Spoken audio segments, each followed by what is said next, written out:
Hello, everyone. This is Roman Zelenka, and welcome to my podcast, where I interview exciting people to inspire you, leaders. And today I'm speaking to branding legend, the one and only Marty Neumeier. He is the best-selling author of industry classics such as The Brand Gap, ZAG, and The Brand Flip, to name a few. In his career, he worked with top companies such as Apple, Hewlett-Packard, Adobe, Google, and many others. And today we will talk about how to become a brand genius, how to be more innovative, and how to succeed in your business. And maybe Marty could share some insights from his book. He is re-releasing in a few weeks with the title 46 Rules of Genius, an Innovator's Guide to Creativity. So Marty, thank you for taking time and joining us today. Thanks, Roman. Good to be here, and happy to talk with all your listeners. Thank you, Marty. I will start with a very hard question. I would like to know, what's your big mission and what are you working on right now? My mission, my professional mission, is something like to bring the processes and thinking of design to the rest of the world, business especially, because if you can improve business, you can improve everything, right? Business is very powerful. So that's where I focus my time. Mm-hmm. And we have something similar in our missions. I want to change the world through companies, through the business, through some inspiration. So This is what we have in common.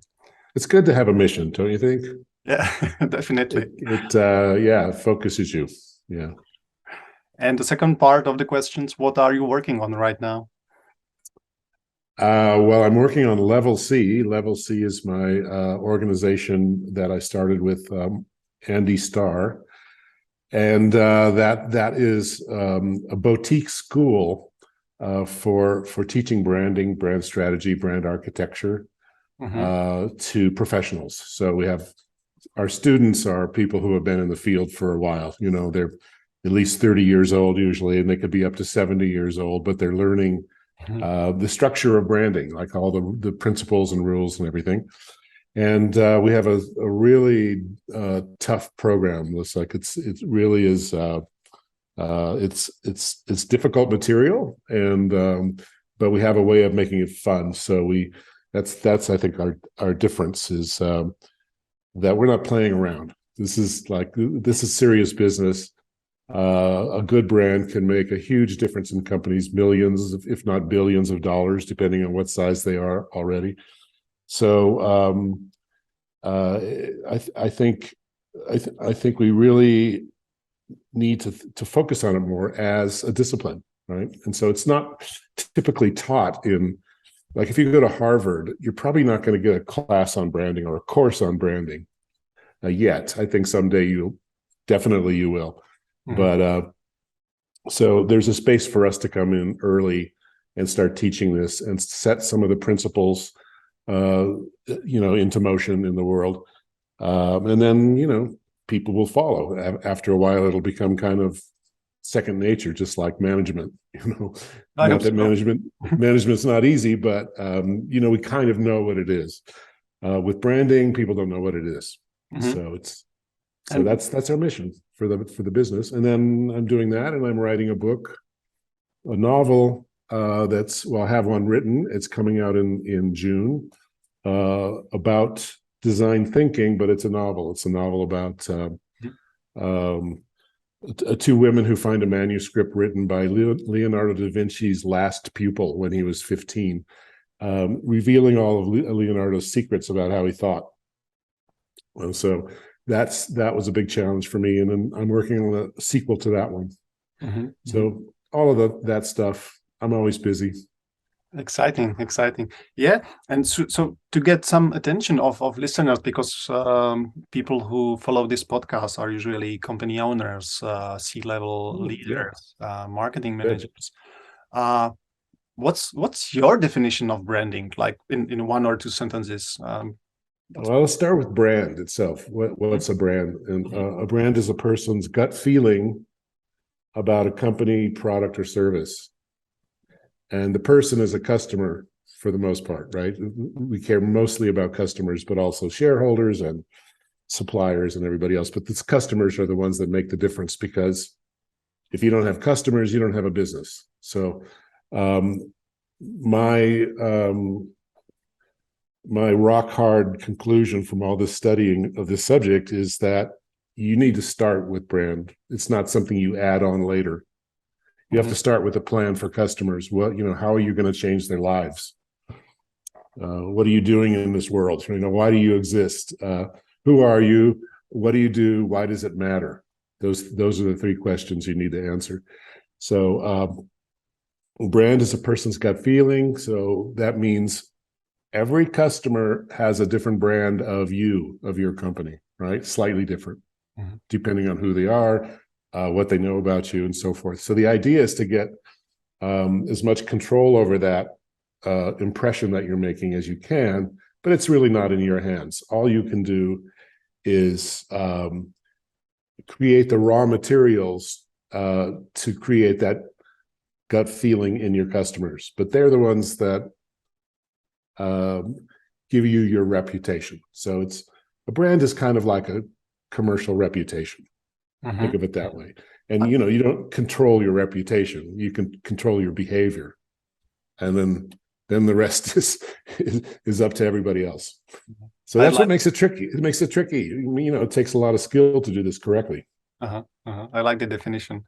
But sometimes, the reality is that I talk to company owners, and they have quite big companies, and their focus is on things like, I want to increase revenue, I want to be more competitive, I want to attract the best employees, you name it. Yeah. And well, the number one best way to increase revenues, and more importantly, profit margins, is branding. It's just not even close. The difference between a good brand and an ordinary brand in terms of profitability is huge, because branding takes into consideration market position. If you own a position and you're number one in it, that's going to allow you to charge higher prices, to give you higher profits. All that comes with it. Plus, you're going to have a following, a group of customers that will give you the benefit of the doubt because they trust you. You're creating trust with the brand. All that's in branding. This is kind of like almost a discovery back in the 90s, that we had this power. We just didn't think of it that way, because we're all management education is all about, all the internal things, profitability, shareholders, revenue, increasing revenues, growth is a big thing. Like, nobody even questions growth. I think that's going to come under huge attack at some point, when people say, wait a minute, why is growth unquestioned?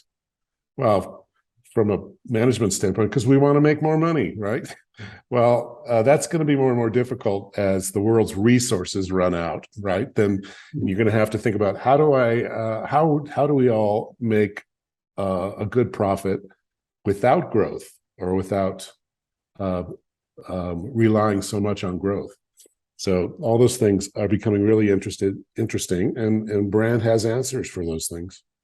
Yeah, and sometimes they ask me for advice as a consultant, and I say, maybe it would be a good idea to find where you are extraordinary, what is unique about you, about your business. Then maybe you can narrow the field, and be relevant to only a specific group of people. And as we say, find spots where nobody else is fishing. This is how you can increase the profit. Yeah. But instead of saying, hey, look, they're catching fish over there, let's row over there, and then there's no fish left there, and then somebody else over there's, that's called a fast following, which has a certain safety in it, like just follow people who are already successful, but you never can make the kind of profit margins that the original company makes. I mean, that's what you want to be, as an original. You want to be the only. Yeah. The only is very important. Yeah, but they don't have the courage. So what piece of advice would you tell them to find that courage, to make this hard decision to pick a niche in their industry? Um, it does seem scary because you think if I narrow my focus, I won't have as many customers. Mm-hmm. But that may not be true. It may be that by narrowing your focus, you become number one in that niche, and then there's a lot of profits. I did this with my own company when I had a graphic design firm doing packaging design, and but before that, I did everything. Like I would design anything you wanted. I thought of myself as kind of a Renaissance designer. I would do anything. Well, that didn't really work that well. So I realized I have to focus on something where I can be number one in it. And so I decided software packaging was the one I was going to do. And all my colleagues said, just that, just not packaging, but just software packaging. I said, yeah, business software packaging, just that. And became the leader in that. And I had more work than I could handle. It was so much work. Nobody else could get the work away from me because they didn't have the experience. They didn't have this. They couldn't say, this is all we do. When you say, this is all we do, and no one else can say that, that's a very powerful position to be in. And you can charge a lot more for that. Like if you're the only one, I mean, Apple is the only computer company that pays attention to design, like a lot of attention to design. So if you want a well-designed gadget or computer, you have to go to Apple. There's no other choice. You can go to them, you can do something else that's less good and save a little money, but Apple has plenty of customers who will pay a premium. I mean, a huge premium. And interestingly, tellingly, actually, Apple has one of the highest brand ratings in the world. So I think something like 70% of the value of the company, the total value of the company, is in the brand. 70%. You took the brand away, say they started over and they called themselves Orange, nobody heard of it. They'd be like a very small company because all the investment they put into branding has really paid off. And so it's not only that they were very careful about their positioning and what they produce and keeping everything very narrow and focused, they did it at a very high level of quality. And that's the genius part, right? I mean, they put a lot of work into doing it well, not just doing it right. Yeah. And before we get to the genius part, I need to ask one question, because let's say we have a entrepreneur, and after hearing us, maybe he will decide, okay, now I have the courage. Now I think I can be extraordinary in this. We did some survey. Now I have I see marketing and brand strategy. What's the difference between these two, and what should be first strategy, right. then vision? This is very confusing for a lot of management people because most of us have grown up with the idea that marketing is bigger than branding, or more important, more powerful. And it's not, you can't really even compare them. They're at different levels. So branding, the way it's being practiced now, is more strategic than marketing. It's tied in with long-term strategy. Okay. So it's very much married to business strategy. Business strategy and brand strategy have become almost the same thing. There's no difference between them. I agree. And so that drives everything in the company. And marketing is an input to strategy, right? It's one of the ways you achieve your strategy. You fulfill your strategy is through marketing. So it used to be that branding was defined as just a very small part of marketing. It was, logos and messages and all that kind of thing, advertising stuff. That's all it was, but it's gone to be much more powerful and much more high level. So you think about Steve Jobs, we're talking about Apple. So Steve Jobs was the CEO of Apple, but what was he really?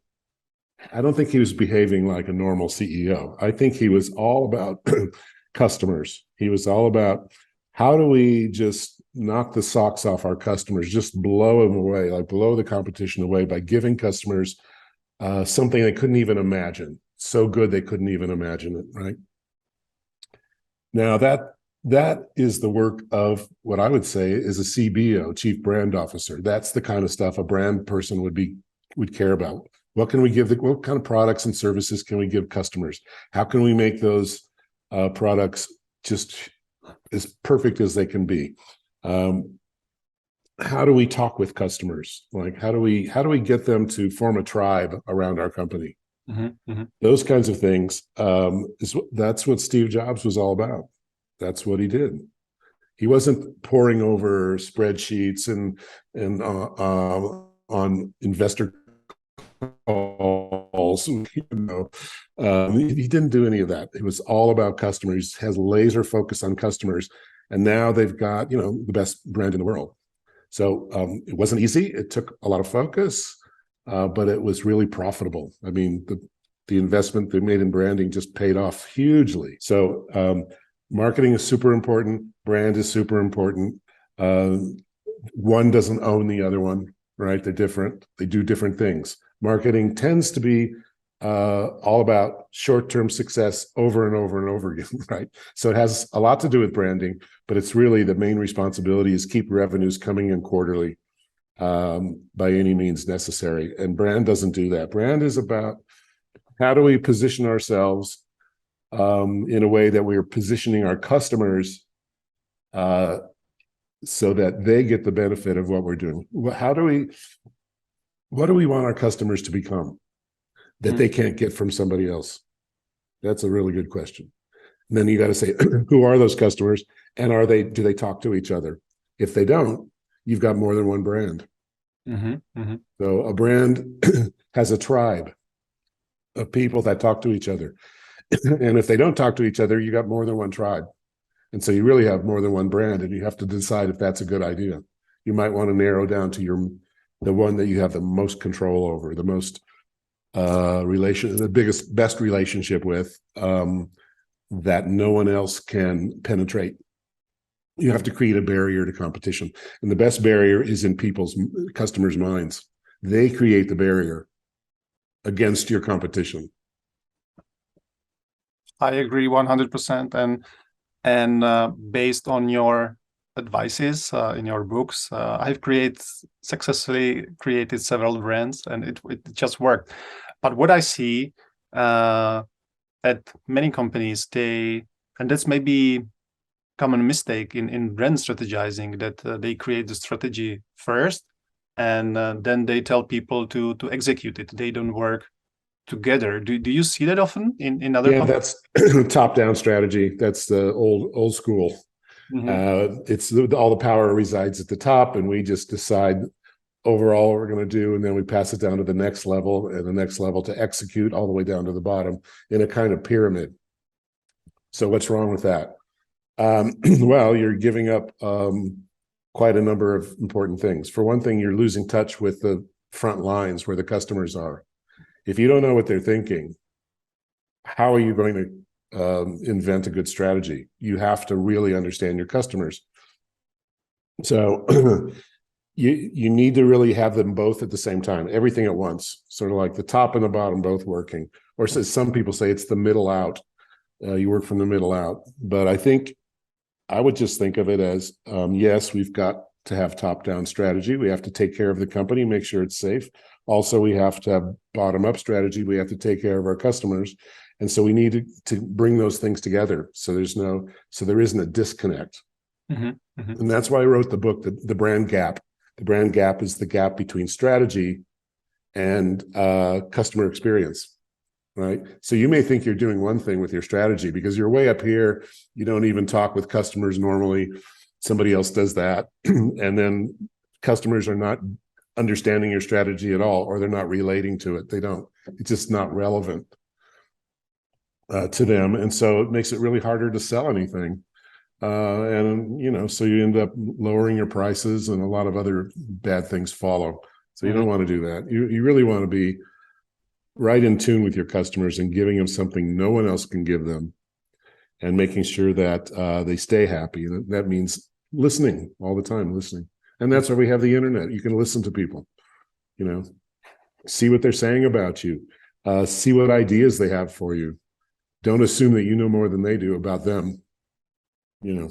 Yeah, I agree. And you know what we did? This is just a small example, uh, because I desperately wanted and when I was leading one of our companies, and I desperately wanting the feedback from our customers and vendors and employees, I just ordered a bus and we traveled 8 hours to Munich, to Germany, you know, and they couldn't escape from the bus. So, and I was asking how you feel about this, how you feel about that. We did the surveys in the bus, drinking, having fun. And based on that, I made one of the best decisions for the company and for the direction where we will go. Yeah. Yeah. Okay, Marty. So Yeah. let's focus on your new book. Right. This one. Yes, exactly. And you know Yeah. what I like at the beginning of that book, you say there is no such thing as an accidental genius. And, Yeah. and, Right. and you say that the genius also needs some theoretical framework and basic compass and a set of principles. So what's the essence of this book? The 46 rules of a genius. Why you Yeah. wrote? Why did I write it? Yeah, because I've been working on, teaching people branding. And the one thing that I kind of assumed wrongly was that people will bring a lot of craft to it, right? They'll bring a lot of thinking power and a lot of aesthetic values to it, and that's not necessarily true. And it's brands are much better when they are dramatic, right, and clear and beautiful, all those kinds of things. All the touch points of a brand, for example, let's say the website or the product itself or the quality of the service or the behavior of the people that are performing the service, all those things matter a lot. And so that's one of the things we can address with genius. The other thing is just the thinking itself. So how do you know as a business person when you have a good idea, when your idea is really good? And I don't care what it is. It could be a strategic idea, a new market that you're thinking of entering, a new product, anything like that. You have to think about that first, right? You have to invent it in your head first. So how do you know when you have a genius idea, right? So that is something I'm very interested in, because as a creative person, you could easily fool yourself and think you're doing great work when you're just doing ordinary work, right? Because maybe it's genius to you, but how do you know if it's genius in the world at large? So I think there's 6 things that I would use as a metric for that. So when you get a new idea and you think this might be the one you want to go with, ask yourself these questions. Is it disorienting? In other words, does it make you kind of dizzy when you think about it? Like you don't know where it fits in the world. That's the first clue. It's like, I've never seen this before, and I have no idea whether this is a good idea or not. Don't worry about that. You'll figure that out, but you need to have that first. Does the idea kill 10 birds at once? Right. In other words, does it do a lot of things for you? Like it's not just one thing. It doesn't, it increases profits. It widens your market. It ties in really well with your other products. It could be any of those things, but is it doing a lot of things? The third one is, does it need to be proved? Do you have to prove that it's a good idea? Because if you don't, and you just know it's a good idea, then it probably isn't new, right? It's not innovative. You're looking for ways to innovate, to separate yourself from everybody else. Next one is it likely to force change, especially with a big business idea? If I start this business or this new product line, is it going to change the industry? Is everyone going to go, oh my God, now we've got that, we have to change everything we're doing, right? An innovative idea changes the industry. Does it create affordances? Affordances are the possibilities inherent in an idea. Like it just comes with all these other things other ways you could take, places you could take it. And finally, can it be summarized? Can you, in one sentence, say what it is in a way that it is compelling? And people go, oh, that is different. Wow. And I can see why that's good. Can you put it in a sentence? Say 12 words or less. So those are good ways to see if the idea is good enough, and doesn't have to work on all 6 of those, but it should, most of them, I would say at least 4 of them, you should be able to say, yes, it does. And then you've got something that's worth spending time on. But you do have to prove it. You do have to work it out. You do have to bring it to market, all those things.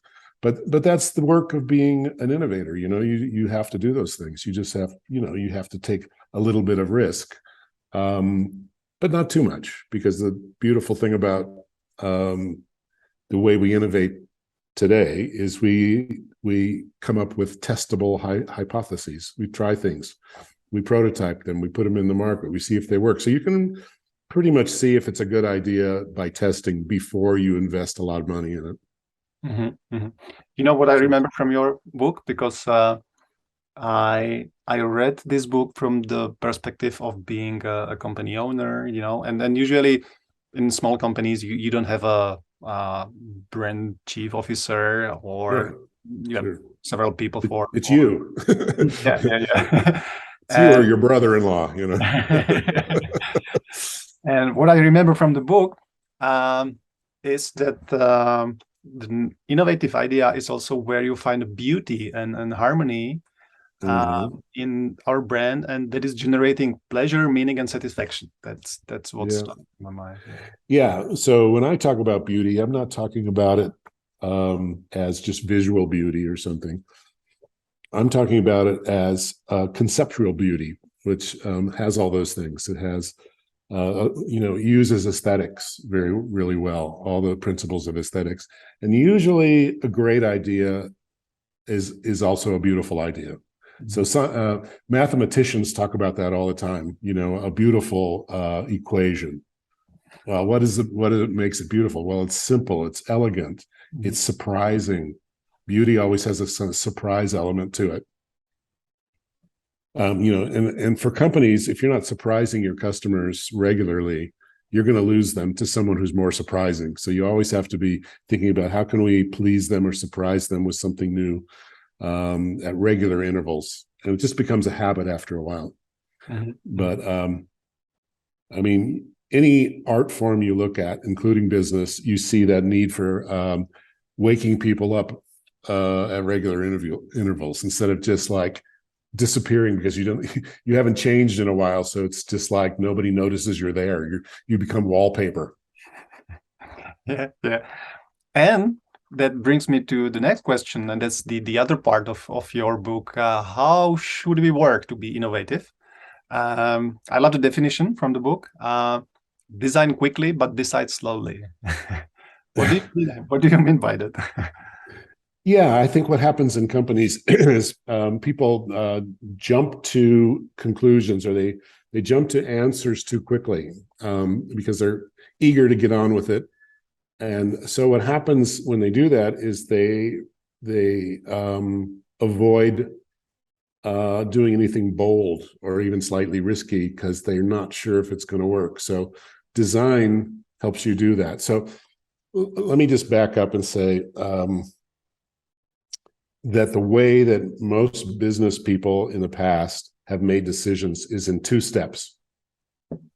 They know something about the market or about management or about strategy, and then they go and they take that and they do something. They go right from knowing to doing. But the things that they know are things that everybody knows, right? They probably learned it in school, or they learned it in an article in a business magazine, right? Harvard Business Review, or they did it in their last company, where someone else in their company had a success with it and is advising them on it. So all of those things are not new, right? They've been done before. And so that right away rules out any kind of innovation. If it's been done before, it's not new. If it's not new, it's not interesting. It's not interesting. you're not going to sell very many. So whatever you're doing. So you need to add a third step in between, and that's the step of making. So you start with knowing, you imagine something new, you make it, you try it out. In other words, you have a hypothesis, you make a model of it, you test it. The testing will teach you some things about it, and you go back and you do it again, maybe several rounds of testing until you have something never been seen before that works, and then you do it. So it's know, make, do instead of know, do, right? And the making part takes the risk out of it. So if you want to innovate, you have to do something that's never been done before, and probably you've never done it before, right? And that's what makes it innovative. How do you take the risk out of doing something new? And that's prototyping and testing. And it doesn't always take a lot of time. It's going to take you a lot of time if you don't test and you put something into the market that doesn't work. It's really going to be expensive and time consuming to fix it. Yeah. So it's that old carpenter saying, measure twice, cut once. Right. So the measuring part is the designing and testing of something new, not something that you already know worked in the past. Now, people aren't innovating every second of every day. I mean, that would be exhausting. But when you want to, create a new market or head in a new direction, then it's worth putting the effort into, and it's worth putting design in the middle of it. So that's all part of being a genius business person too. So again, Apple, just look to Apple, how they do it. They would build lots of prototypes, test them within the company, eventually start letting people outside the company see it quietly. And then by the time they released it, like Steve Jobs always says, it just works. Well, it didn't happen. It wasn't an accident. It wasn't magic, right? It was a lot of prototyping and testing so that it just works. Yeah, I can confirm that also with creation of my last brand. I wanted to design quickly, decide quickly, and luckily I had some brand consultants, and they told me first maybe think about bending, shaping, polishing that idea. So it aligns with your purpose. And now I'm so glad that I took that time, and that I can wake up every day, and I'm so happy, and I feel the beauty from the brand, and I'm so passionate about it, and it's still there after many years. So yeah. Yes, and if you work for a company like that, that has a passion for what they do and cares about customers, they feel that too. And often they would rather work for a company that has that sort of passion for their product or service, even if they make less money, because that matters to people. Everyone wants to feel like they're doing something useful in the world, something beautiful, and it keeps them coming back to work. If all you care about is the bottom line, well, first of all, the bottom line may not be very good if that's the way you look at your business. You may be underperforming. But also it just nobody wants to work for those kind of companies. So the companies end up spending a lot of money for talent and attracting and keeping talent when all they have to do is be a little more passionate about what they do.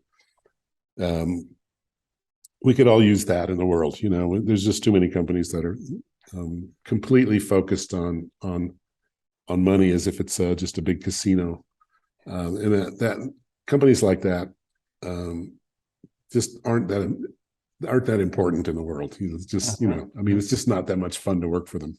Yeah, I agree. I think the future of the world belongs to other companies. Yeah, we can probably create AI companies that can make money. They don't need people to do it. That's crazy future. I don't want to even talk about that now. It's just so frightening, that whole world. But I did actually wrote a book about it 10 years ago. This one here. Yeah, about I like that one. Yeah. Yeah, and that's what this book, it came out of this one. This one goes very deep into the future. And the robotic age, as I call it. and how we're going to address that. What happens to the world when machines take over a lot of the work that we're doing? And it's super interesting, and it's going to call for a huge shift in how we work, how we think, what we value, all those things. And what we learned, during And what we learn. Mainly, we're going to learn what it means to be human. What do we have to bring to the world if we're human and not a machine? If machines can do all that other stuff better than we can, what's our value? And the last thing we want to do is become slaves to machines, right? And we do that already. We're willing to do that.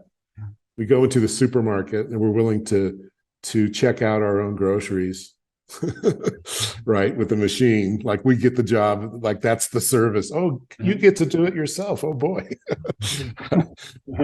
I'm here in Mexico so now, and it's so different than the United States because people are involved in everything. Everything's about service and humans doing work. And the nice thing about that is you have to talk with people. You don't feel alone ever. You really feel like you have this warm feeling for everybody because you need them, right? You need people to help you do things, and you're helping other people do things. So it's a much better community than the U.S. is getting just so isolating. People just feel so isolated, and all of our machines and gadgets are increasing that isolation. So something has to give there. It's because it's not going in a good direction.